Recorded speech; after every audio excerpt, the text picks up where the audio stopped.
மண்சட்டியில் எண்ணெய் ஊற்றி கடுகு தாளித்து வெந்தயம் தாளித்து வரமிளகா போட்டு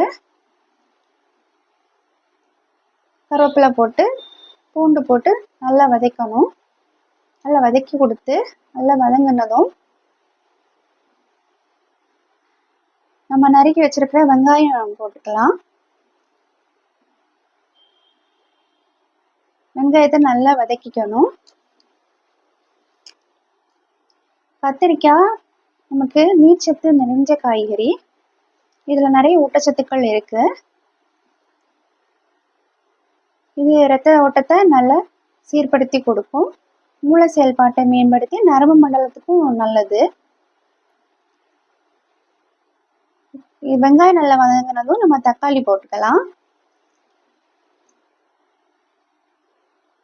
தக்காளி நல்லா வதங்குறது வரைக்கும் நம்ம வதக்கிட்டு இருக்கணும். வெங்காயமும் தக்காளியும் வதங்குறதுக்காக கொஞ்சம் கல் உப்பு போட்டுக்கணும். அப்போ சீக்கிரமா வதங்கும். இந்த வெங்காயம் தக்காளியும் நமக்கு நல்லா மசிஞ்சு வரணும். அது வரைக்கும் நம்ம வதக்கிட்டு இருக்கணும். நம்ம இதில் சேர்க்குற தட்டைப்பயிறு இரத்த அழுத்தத்தை கட்டுப்படுத்தி கொடுக்கும். இப்போ நம்ம கத்திரிக்காய் போட்டுக்கலாம். கத்திரிக்காயையும் சேர்த்து நல்லா கிளறி நல்லா வதக்க ஆரம்பிச்சிடணும். இது நம்ம எல்லா காய்கறி தக்காளி எல்லாமே நல்லா வதங்கும் போது தான் நமக்கு நல்ல தொக்கு கன்சிஸ்டன்சிக்கு இது கிடைக்கும்.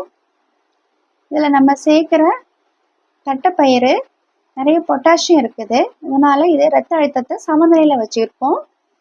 இது மலச்சிக்கலையும் நமக்கு தவிர்த்து கொடுக்கும். இரத்த சோகையை நீக்கும். மூட்டு வலி, இந்த எலும்பு கஷ்டங்களுக்கு எல்லாத்துக்குமே இது நல்லது. இதை கொஞ்ச நேரம் நம்ம மூடி வைக்கணும். அப்போ ஈஸியாக இது சீக்கிரமாக வேகும். ஒரு நிமிஷம் இது வேகிறதுக்காக நம்ம மூடி வச்சுட்டு வெந்ததும் 1 ஸ்பூன் மல்லித்தூள், 1 ஸ்பூன் மிளகாத்தூள், 1 டீஸ்பூன் மஞ்சத்தூள் போட்டு